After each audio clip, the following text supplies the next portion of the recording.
Can you guys hear me correctly? Yes or no? Interesting. Okay.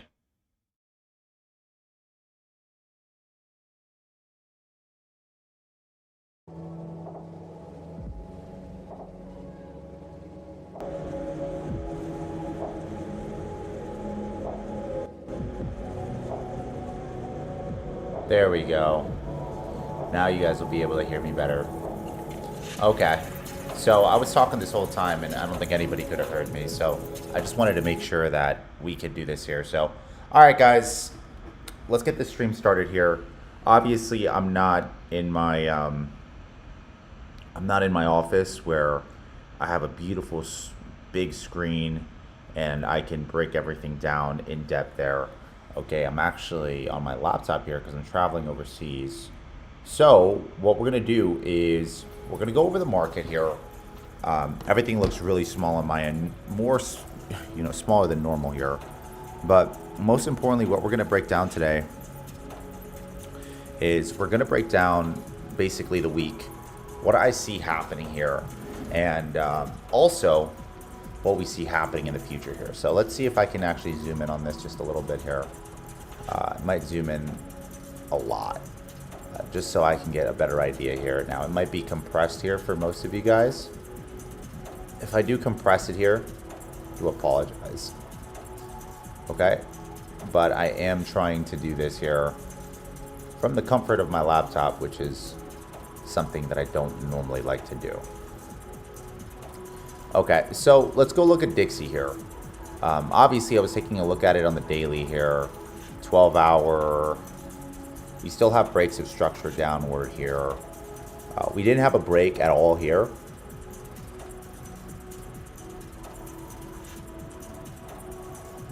But I was expecting Dixie to start to rise here, right? At least closing. We had no break. Where are we now from last week? We're breaking structure here on internal. We haven't broken any external structure yet. One thing I do want to see before we declare Dixie being 100% a buy is we need to see this break of structure to the upside here, okay? Reason being is because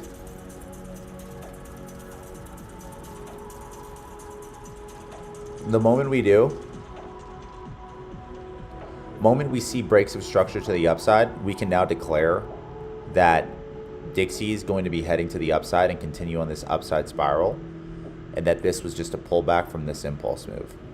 If we can declare that, it would actually be a good thing. It wouldn't be a bad thing, because we would finally fill in this gap here and we'll get a massive pullback in markets, which later will be good for us to buy up, okay? Damn, this super small screen. I'm just not used to it.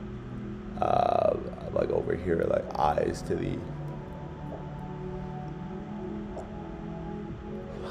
the screen, right? So we're gonna take a look at that here, see how that goes. We'll be trading tomorrow. Let's take a look at news this week here, because we definitely need to look at what's happening just to make sure that we're not on the wrong side of news. Okay.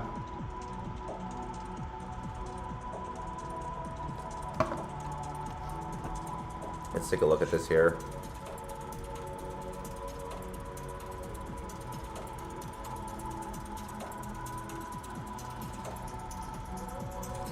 Okay, cool. So obviously this week here, okay, BOJ policy rate. This is actually interesting here. Okay, they're keeping rates the same, so that's a good thing. If Japan starts to hike rates, it's going to affect the U.S. markets because of the carry trade that's happening in Japan.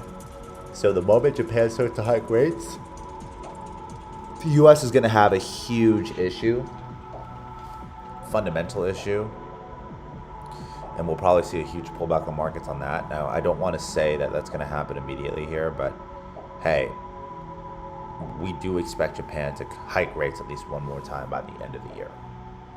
Okay? But that's another problem the U.S. has for later. Tuesday, BOJ. CPI month over month, February data for U.S. building permits. It's not going to affect federal funds rate here. We're keeping the same. Nothing changes.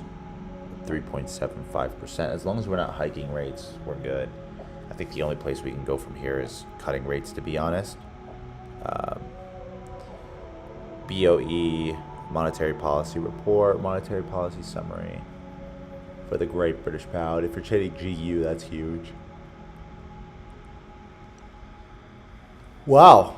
GDP, quarter for quarter, bullish, advanced GDP. That's actually really good data.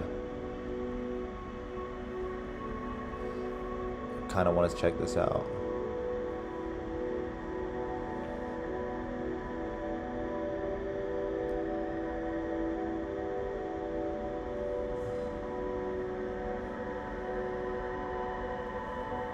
Interesting.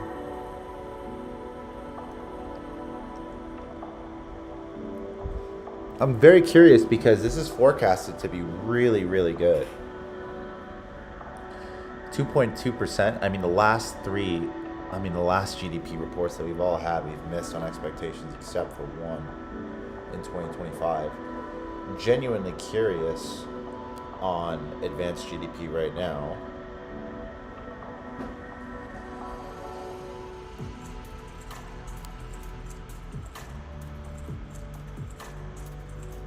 Anything below 2% is bearish for markets. Okay? Anything below 2% on advanced GDP is very bearish for markets. So, we can expect this here to be bearish for markets on Thursday. Most likely bearish for markets. Most likely.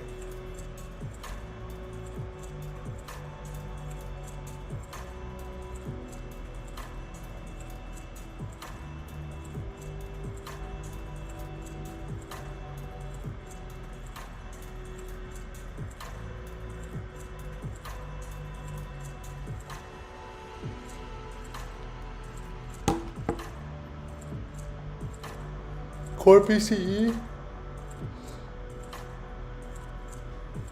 It's inflation data. Lower than expected. Wow, the US government's actually doing really, really well. A lot more well than I expected. And this week is actually kind of, April's a long month, so, I expected to see some type of significant news, but to be honest, it looks like there's no real significant news that's going to be coming from this here.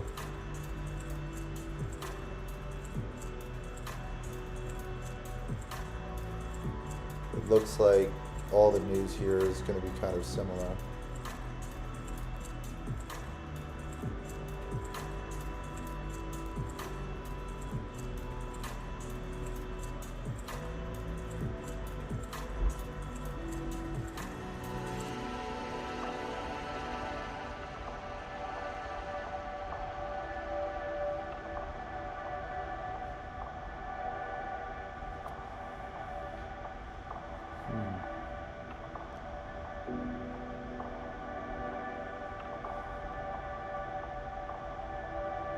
Oh.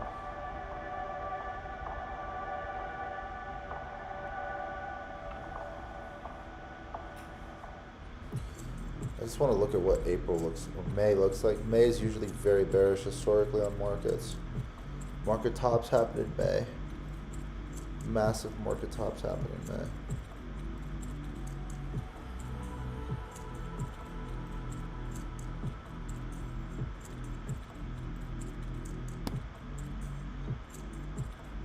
Yeah, you see that? Usually, historically.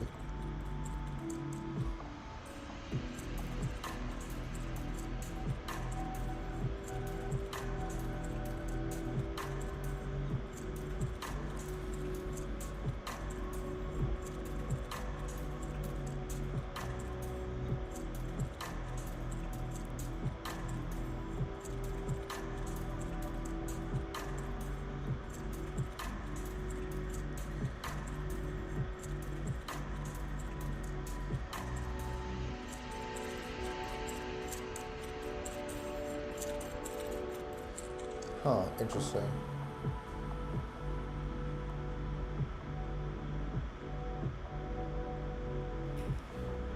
Give me a second, guys.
Wow, we're still breaking structure upwards. This is wild.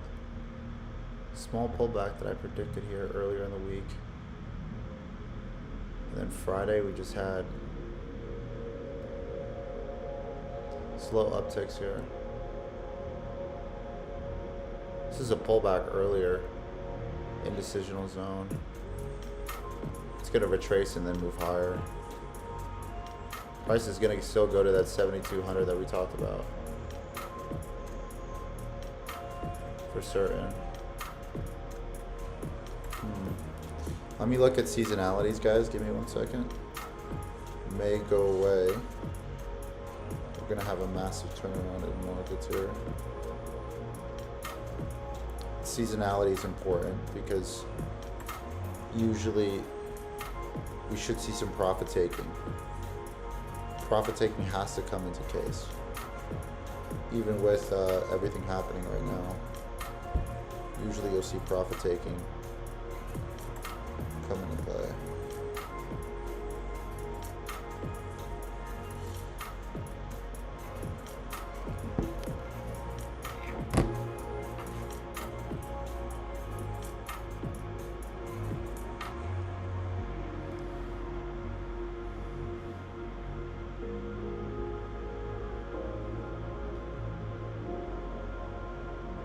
You'll see price come here most likely tomorrow morning. Let's set this up for tomorrow. So right now we're in order flow. It's going to be ranging all week. It barely broke through the Asian range today. We'll see ranges probably hit today here. It definitely needs to come mitigate this zone here. If not, it will mitigate later. Swipe liquidity tomorrow. Internal buys here. This is what I'm looking at. Most likely we'll have steady chop, steady flow is what it looks like. Because you see all the mitigations it's doing. Mitigation, mitigation, indecision, mitigation. Mitigation, probably here. Then a run to the upside. That's what's most likely going to happen, to be honest.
Yeah, so tomorrow expect price to pull back, run to the upside. Just because tomorrow, I mean, inevitably, when you see the range and the market range vary, like at least at 20%, under 20%, even from yesterday, like there's not that much market movement here. Let's look at it from yesterday here and today. Yeah, you see that? We're averaging 30 to 40% of what usual market movement is, even through yesterday's session during New York and London. So what that means is that if you have 2 sessions in a row where you have consistent ranges that fall within the range, kind of like this here, it usually means either A, more swipes of liquidity, or a major movement. Either a movement to the upside, a blow off top, or movement. When I made a blow off top, this is what I mean. When I say a blow off top, it means this. It usually means that when a market has a blow off top, you swipe all the liquidity, you blow the top, and then you swipe it downward. That's kind of what I've been looking for. But you're going to have something happen tomorrow or the next day, just because it broke structure 100%, and you're going to see that extension to the upside for sure. You know? So I see that happening tomorrow. Pull back for an extension to the upside here. What's happening with US 30? Wow, US 30 looks bearish. Looks like it's an order flow though. See that? Looks like straight order flow.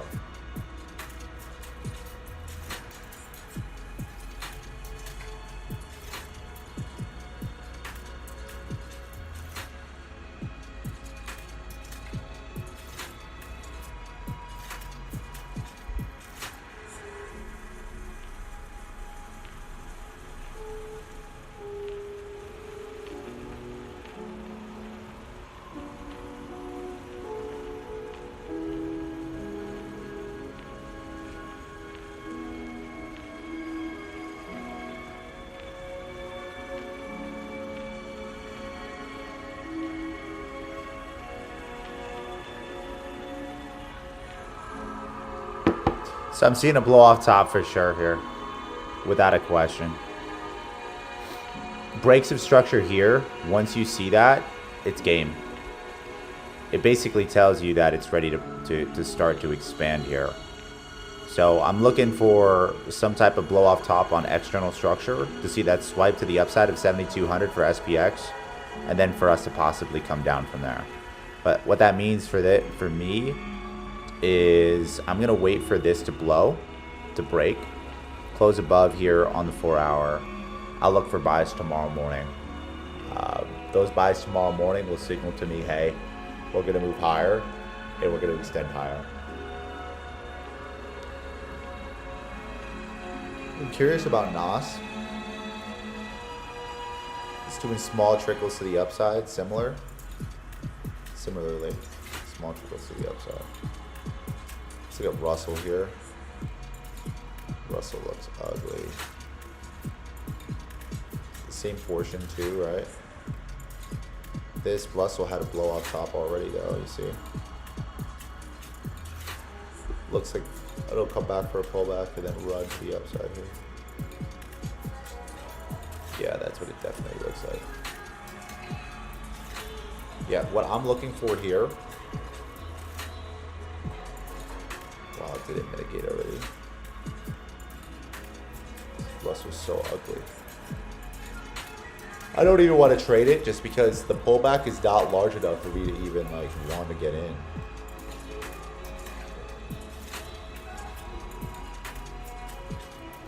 If the pullback was large enough, I would get in, you know, for the buys. So it's not large enough for me to justify that.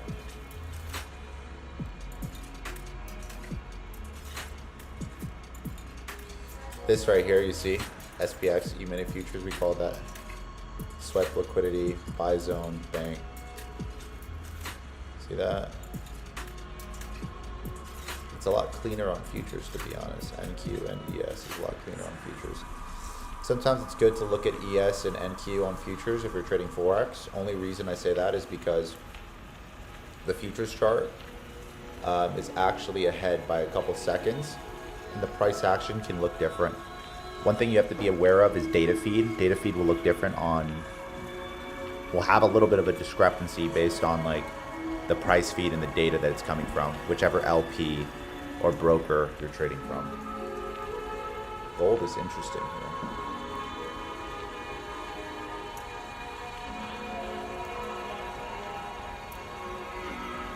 Is gold selling off right now?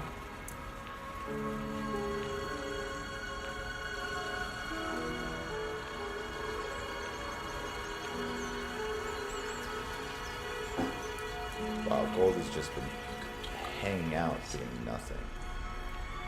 But what I mean nothing, I mean it's been doing like it's been moving. It's just compared to what price usually does. This is like terrible. Like, you know, this isn't really. This is chop. A lot of this is chop. I personally love trading gold when we have moves like this. Moves like this here, moves like this here. It's just unfavorable conditions for me, at least when we're trading in chop like this. It's hard to do a lot. It's hard to get your RR up. And a lot of times you risk your win rate because of the chop and the swipes of liquidity to the highs and lows. You don't want to risk people losing money for no reason. It is following price action. It's mitigating, so it is easy to trade. Tomorrow morning, I'm looking at more shorts than buys, to be brutally honest. Broke structure here. 4-hour structure. We broke 8-hour structure.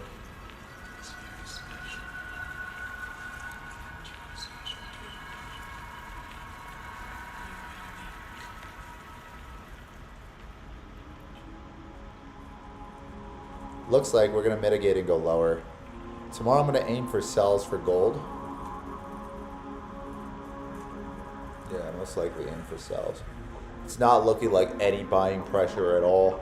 I'll look tomorrow. If we have, like, let's say a swipe of liquidity, like if we do swipe liquidity for, let's say, the 8-hour or 4-hour to the side here, that I would justify something because it looks like it could be potentially an order flow move.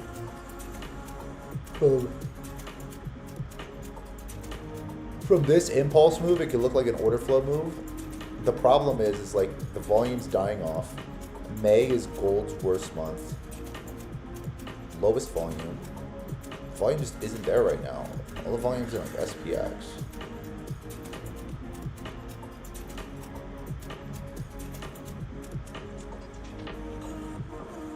Yeah, you see that? Falling within the range. Look at that. At some point, you could argue price Monday almost fell into the exact range. Price got to Monday's range, fell into this Monday's range. You can literally measure it back almost exactly. That means the range is terrible. It's barely moving. Why would I want to trade that? Called some buys earlier on USD CAD. Went very well. Hit that zone and then started to create lower lows. What am I looking for now with CAD?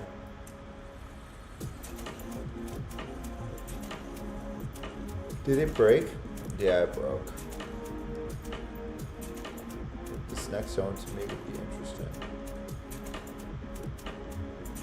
Very interesting.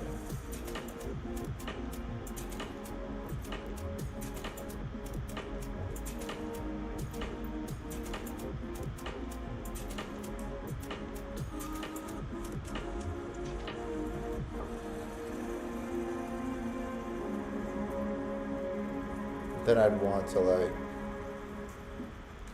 probably sell off for tomorrow and then look for buys around that zone. See this area, this zone right here? You could have a turnaround here, especially with USD CAD if Dixie starts to move to the upside.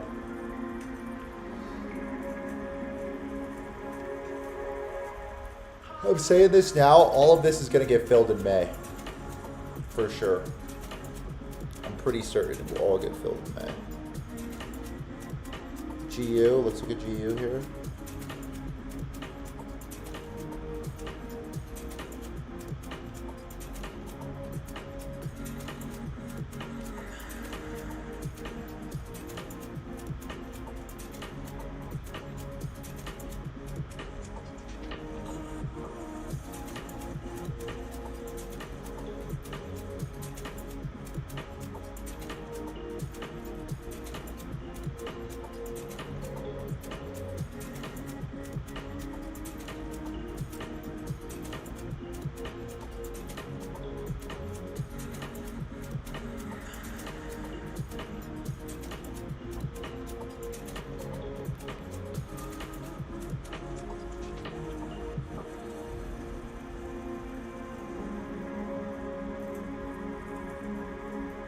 It seems like I'm lagging here is what some people are telling me right now.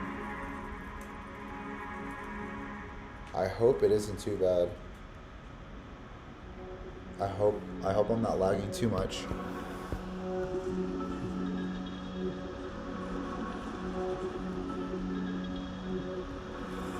Okay. Let's look at BTC.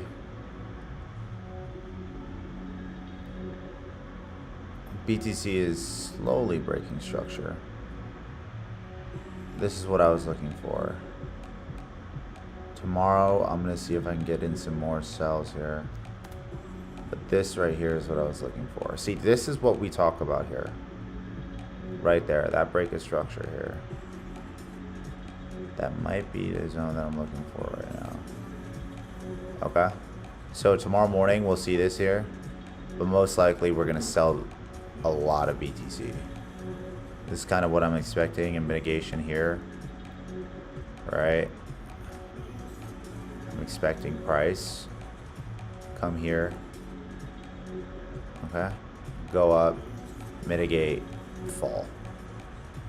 As long as Dixie follows that price, as long as Dixie goes up, we should expect BTC to fall slowly here. I know it came up to that 79, 80K price, almost. Talked about that a while ago. Last thing I'll look at is stocks, guys, and then I'm gonna probably call it a night. Headed to bed. Let's just look at what. Yeah, just everything's mitigating at MicroStrategy's mitigating at that zone.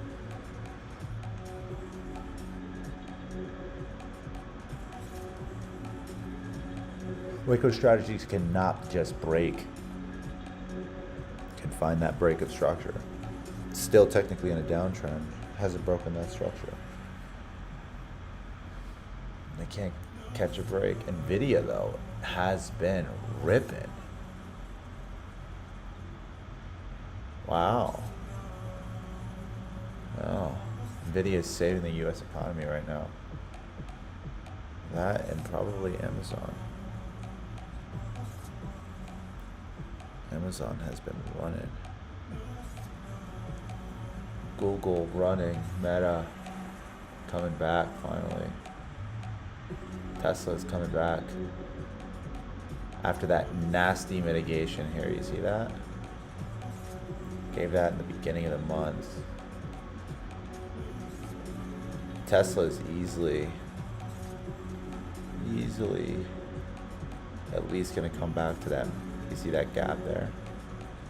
It needs to come back up to that gap. Why are my settings off? There we go. If I believe it's gonna do what it's gonna do, I think Tesla has that ability to rip at least another 50%. If you put 100 grand, you'll make 50K on that. Microsoft finally coming back like I talked about. I called this here weeks ago. You know. We're finally ripping. This was such a good buy we called for Microsoft and Tesla. It's like actually insane. Alright guys, I appreciate y'all. Love y'all. But this was a great call. Tomorrow we'll go over like live trading here. Seasonalities, we're coming close to the end of the month here. Next month we're going to start our flip challenge here. So next month we're going to take for new participants $500 to $5,000 for people that are just getting started, or that have been a part of flip challenges before. It's going to be $1,000 to a $10,000 flip challenge. If you want more details on the flip challenge and how to get started, we have a couple people that will get you set up on it. A couple coaches here. So all you got to do is DM me on Instagram, and I will personally get you set up here with these flip challenges here, and we're going to go over it. Last flip challenge, we did some incredible things, some amazing things here. Helped a lot of people out, which was good. A lot of people also made a lot of money, but there was a lot of people that didn't make money. It was because either A, they didn't participate, they didn't do it correctly, they didn't follow the trades. So I'm excited because